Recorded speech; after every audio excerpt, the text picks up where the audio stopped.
What are your thoughts on the game from Sunday, a couple of days on? Good performance, not a great performance. Just both boxes, really first contact in both boxes we could have been better at. And you see that with conceding the 2 corners, not getting first contact. So something we can improve on, something we've been very good at. So that was disappointing to concede from 2 set plays. But I mean, they're a tough side to play against, good side, well organised, and we knew what they'd bring to the table.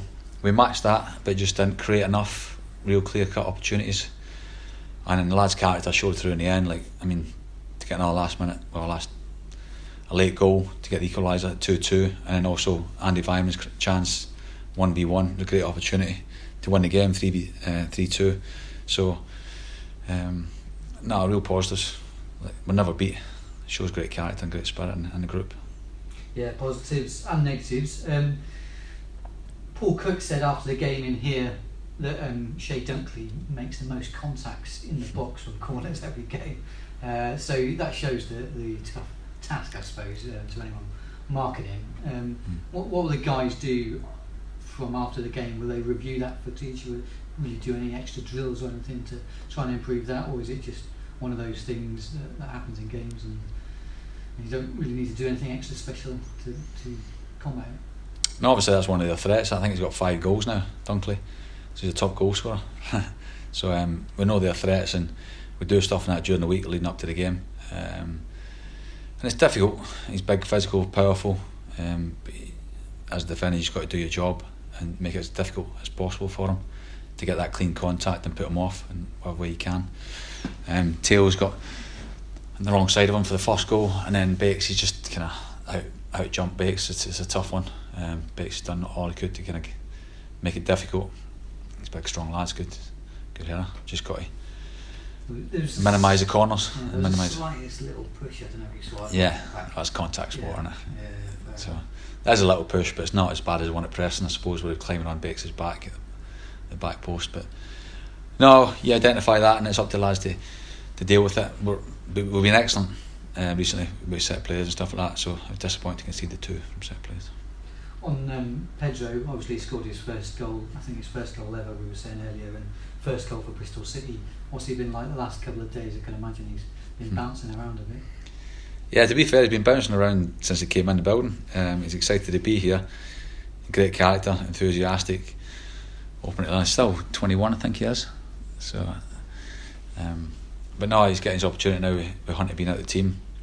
I think the last couple of performances have been excellent. He showed real maturity in his performance, and to get the goal was brilliant for him. I mean, he was holding back and we were screaming on the bench to get him forward. He didn't even break stride as Nick delivered. He just took it in his stride and stuck it in a good header. So yeah, it's great for him. Good little confidence booster, and hopefully he can keep putting in the performance he has done. Yeah, do you and Lee get the assist there, or Nicholas Eliasson with his cross? But also on the full backs, both of them, because we've just been speaking to Tommy Rowe. Both been excellent, haven't they, recently? Yeah, Roy's been brilliant. I mean, what an outstanding character. Great signing. Absolute gem, really. He's been brilliant. How's Taylor Moore doing? I think Lee said he hyperextended his knee, which is why he came off on Sunday. It's nothing worse than that, is it? Or? Yeah, it was a bit not. I think it was him and Casey went for the same, but I think they had it just before half time and they hyperextended it quite a bit naughty, so he's struggling a little bit today, but hopefully he'll be alright. So he's not ruled out for a sustained period of time. Hopefully not. Just look at that and monitor that. Scan it at all or not?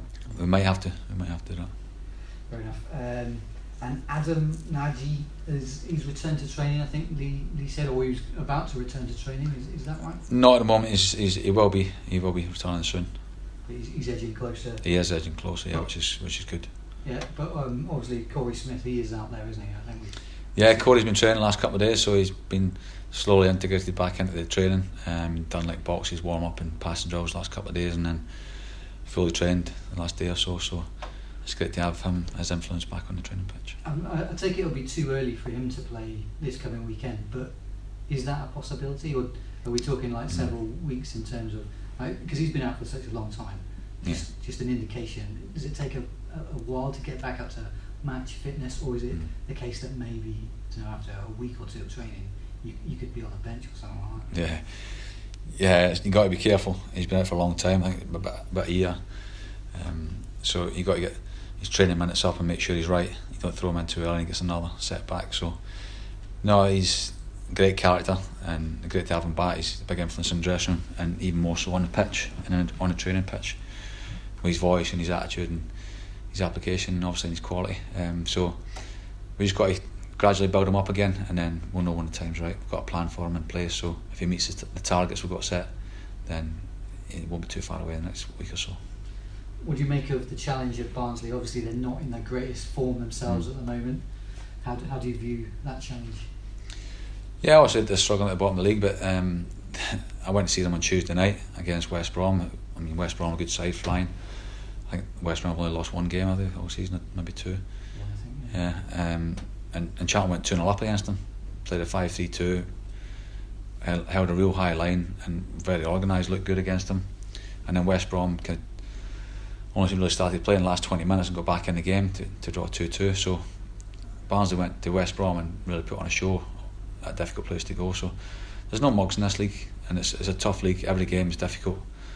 Every team's got strengths, and every team's got slight weaknesses. So it's up to us to kind of exploit those weaknesses and make sure we're back up to speed and we're at it again.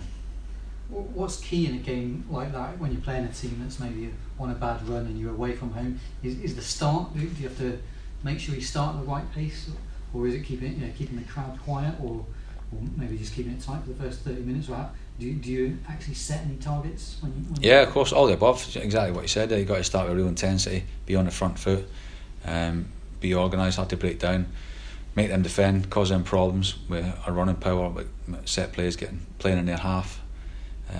Putting them on the back foot, obviously turning the crowd against them if we can, dominating the game in possession, winning your battles. All that is the non-negotiables really. It's the basics in the game. You've got to nail that, and then you play your patterns, and maybe your shape dominates their shape in certain areas, so then that comes into play. But it's down to 11v11 on the pitch and who wants it more. You've got to win your individual battle, and then you've got to help a teammate if he's struggling, win his as well. And then as a collective, if you get 8 or 9 playing at the maximum, then you get a good chance of winning the game. Oakwell can be a bit of an intimidating place to go at times. Did you have a lot of joy when you were playing? Did you play there much? Yeah, played there a lot actually. A couple of good games. I remember missing a penalty up there. Actually got saved, but we scored the rebound. Big mark. No, it's a good place to go.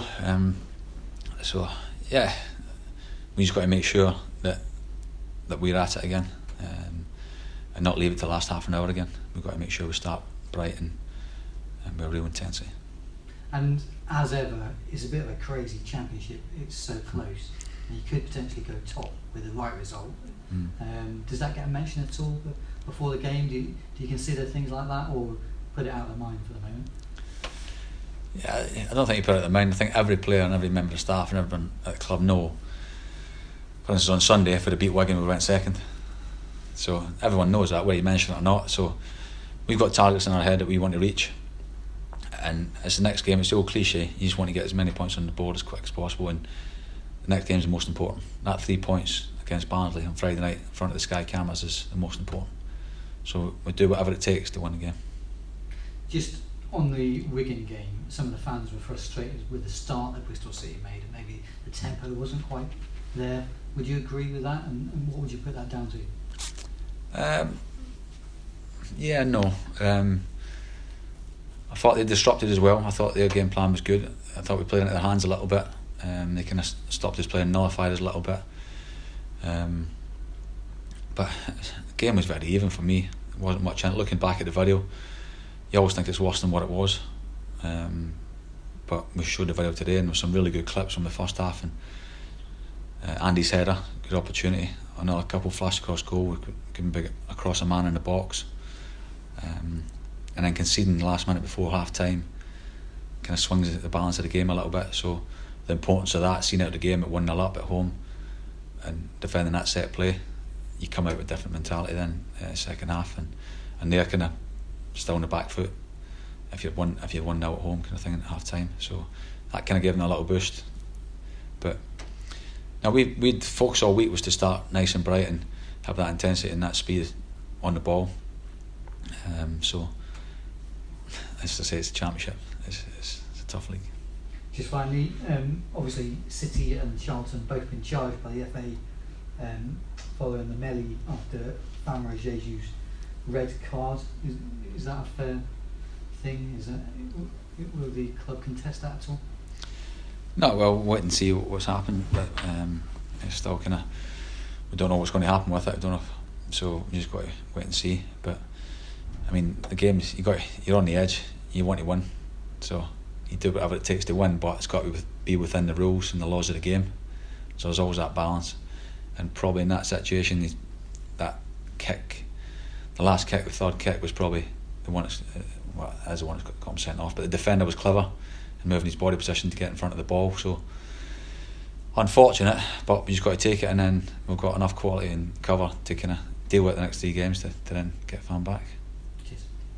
Macca, it's quite a quick turnaround from Sunday to Friday. Do you appreciate that turnaround? Is it good to keep the momentum going, or is this a bit of an annoyance for you and the rest of the coaching team? No, I think it's brilliant. It's a quick turnaround, and that's the championship. But for me as a player, only speaking personally, I loved it when it was game after game after game.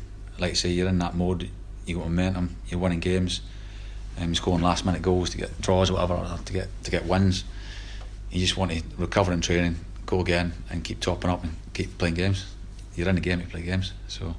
And I suppose there's a bit of recovery time then afterwards, because Cardiff after that is 9 days after, so you get that recovery time back. Yeah, the lads. I mean, sports science, and we're spot on our recoveries and stuff like that. So the lads know the protocols. They're good at them. So that's why we give everything on a match day, because they're not going to get time to recover and get it right.